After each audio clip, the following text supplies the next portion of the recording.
یہ کہانی ایک پراسرار اور گھنے جنگل کی ہے، جہاں ایک ظالم جادوگر ایک معصوم اور حسین دوشیزہ کو اپنی قید میں رکھے ہوئے تھا۔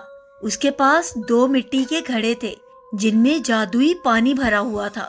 جب وہ بائیں ہاتھ والے گھڑے سے چند قطرے پانی کے لے کر لڑکی پر چھڑکتا تو وہ ایک بندریا میں بدل جاتی، اور جب دائیں گھڑے سے پانی کے چھینٹے اس پر گرتے تو وہ دوبارہ اپنی اصل دلکش صورت میں واپس آ جاتی۔ یہ ظلم کئی برسوں سے جاری تھا۔ جادوگر دن کے وقت اسے بندریا میں بدل کر جنگل میں چھوڑ دیتا اور خود شہر چلا جاتا۔ رات کو واپس آ کر اس پر پانی چھڑکتا، اسے خوبصورت لڑکی بناتا اور اپنی ہوس کا نشانہ بناتا۔ وہ بیچاری لڑکی اس اذیت بھری زندگی سے تنگ آ چکی تھی، لیکن اگر وہ بندریا کی شکل میں وہاں سے فرار ہو جاتی تو ہمیشہ کے لیے وہی روپ اس کی تقدیر بن جاتا۔ اس لیے وہ خاموشی سے ہر دن یہ ظلم سہتی اور بس رات کے چند لمحے اپنے اصل وجود میں گزارنے کو غنیمت جانتی۔ وقت یوں ہی گزرتا رہا۔ ایک دن سلطنت نوران کے مشہور و معروف بادشاہ سلطان فخر الدین محمود شکار کے لیے اس جنگل میں آ نکلے۔ پیاس کی شدت سے بے قرار ہو کر وہ ایک پرانے کنویں کے پاس رکے۔ ان کی نظر درخت کی ایک شاخ پر بیٹھی بندریا پر پڑی۔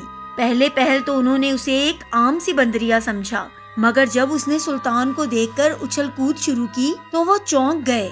بندریا کی حرکات کچھ مختلف تھیں، جیسے وہ کچھ کہنا چاہتی ہو، کچھ سمجھانا چاہتی ہو۔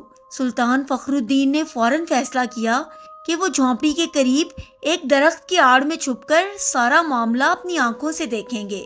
جیسے ہی شام کا وقت ہوا، وہ جادوگر واپس آیا۔ اس نے بندریا کو بلایا، دائیں گھڑے سے پانی کے چھینٹے اس پر مارے۔ بندریا فوراً ایک دلربا دوشیزہ میں تبدیل ہو گئی۔ جادوگر اسے اپنے ساتھ لے کر جھونپڑی میں داخل ہو گیا۔ یہ منظر دیکھ کر سلطان کی آنکھیں حیرت سے کھلی کی کھلی رہ گئیں۔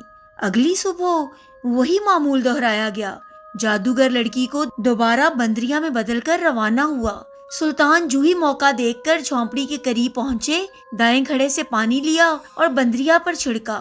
پلک جھپکتے ہی وہ دوبارہ لڑکی بن گئی۔ سلطان نے نرمی سے پوچھا، اے مظلوم لڑکی، یہ سب کیا ماجرا ہے؟ وہ ظالم تم پر ایسا ظلم کیوں کرتا ہے؟ دوشیزہ کی آنکھوں سے آنسو بہنے لگے۔ اس نے تھر تھراتی آواز میں کہا، اے سلطان وقت، میرا تعلق نوری مخلوقات کی ایک قوم سے ہے جنہیں اللہ تعالیٰ نے اپنی تسبیح و عبادت کے لیے پیدا فرمایا ہے۔ میں کبھی کبھی زمین پر آ کر فطرت کے رنگ دیکھتی، پرندوں کی پرواز میں غور کرتی۔ ایک دن میں ایک زخمی ہرن کی تیمارداری کر رہی تھی کہ میرا تیر غلطی سے اس جادوگر کو جا لگا، جو اس وقت عبادت کے بہانے کچھ منتر پڑھ رہا تھا۔ غصے سے بھرے ہوئے اس شخص نے مجھے قیدی بنا لیا۔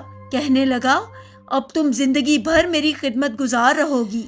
دن کو وہ مجھے بندریا بنا دیتا ہے، رات کو میری معصومیت سے کھیلتا ہے۔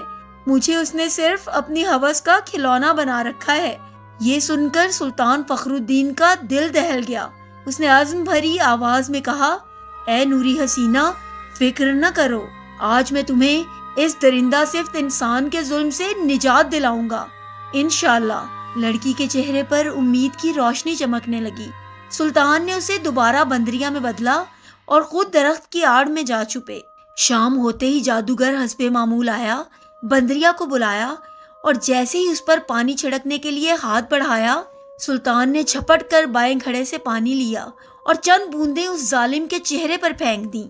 پلک جھپکتے ہی جادوگر خود ایک بدصورت بندر بن گیا اور لڑکی واپس اپنے اصل نورانی روپ میں آ گئی۔ وہ بندر دیوانہ وار اچھل کود کرنے لگا، مگر اب اس کے نصیب میں ذلت اور رسوائی لکھی جا چکی تھی۔ سلطان نے فوراً اپنے معتمد خاص کو آواز دی۔ وہ فوراً حاضر ہوا۔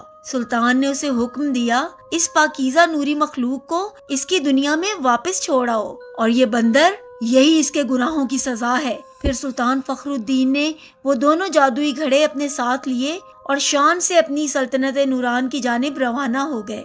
دوسری طرف معتمد خاص نے اس مظلوم دوشیزہ کو بحفاظت اس کی روحانی دنیا میں پہنچا دیا، اور یوں ایک معصوم روح کو نجات ملی اور دنیا کو ایک اور ظالم سے چھٹکارا مل گیا۔ امید ہے آپ کو آج کی ہماری کہانی پسند آئی ہوگی۔ ایسی ہی دلچسپ کہانیاں سننے کے لیے پلیز ہمارے چینل کو سبسکرائب کیجیے۔ شکریہ.